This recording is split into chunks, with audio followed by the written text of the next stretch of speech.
තියෙන අනවශ්‍ය මේදය කොලෙස්ටරෝල් කොහොමද පාලනය කරගන්නේ කියලා මුලින්ම අපි වාජනයක් අරගෙන ඒකට කොරකණ්ඩු දෙක තුනක් දාගෙන ඒකට උණු වතුර ටිකක් එකතු කරගන්නවා.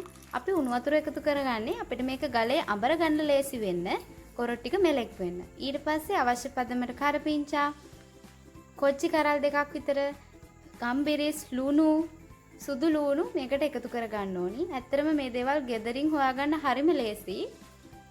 අපි මුලින්ම මේ ටික කොරොක් එතකොට සුදු ලුණු, ගම්බිරිස්, ලුණු, කොච්චි කරල් දෙකක් තුනක් ඒ ටික ගලේ දාලා හොඳට අඹර ගන්න ඕනි.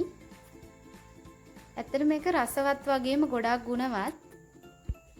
ඔයාලට මේක දවසට දෙපාරක් කෑමත් එක්ක ආහාරයට ගන්න පුළුවන්. සති එකමාරක් විතර මේක කල් තියා ගන්න පුළුවන්. ෆ්‍රිජ් එකේ දාලා උනත් තියා ගන්න පුළුවන්. ඔයාලට මේක රස මදි කියලා හිතෙනවා නම් ඔයාලට මේකට දහි බින්දුවක් දෙකක් එකතු කරගන්න පුළුවන්.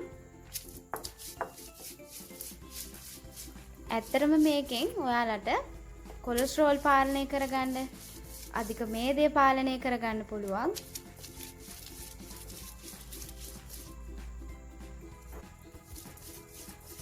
මේ ටික ටික ආහාරයට ගන්න, වැඩියෙන් ආහාරයට ගන්න එපා.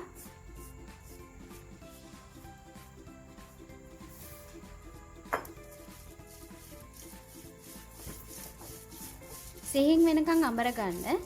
ඊට පස්සේ මේකට කරපිංච ටික එකතු කරගන්න. ඒකත් සිහින් වෙනකම්ම අඹර ගන්න. ඔයාලට ගලක් මේ විදිහට අඹර ගන්න නැත්නම් මේක බෙන්ඩරේ වුණත් හදා ගන්න පුළුවන්.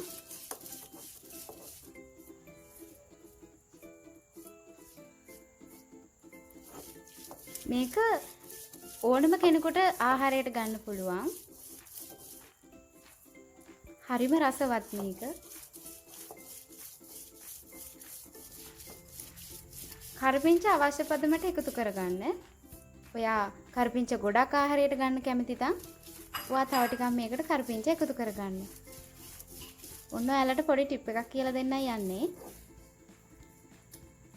ගලේ මේක හොඳට ඇඹරුණාද කියලා හොයාගන්න මේ ටික ඔක්කොම එකට එකතු කරලා පුංචි බෝලයක් වගේ හදාගෙන ගලේ තියෙන පුංචි දේවලුත් ඒකට එකතු වෙනවා නම් මේක අපේ පදමට අපිට ඕන කරන ගානට ඇඹරිලා තියෙන්නේ. මෙන්න මේ වෙලාව ඔයාට පුළුවන් දහි බින්දුවක් දෙකක් එකතු කරගන්න. ગેස්ට්‍රයිටිස් ටිකක් තියෙනවා නම් මේක ගොඩාක් ආහාරයට ගන්න යන්න එපා. මොකද ગેස්ට්‍රයිටිස් වැඩි වෙන්න පුළුවන්.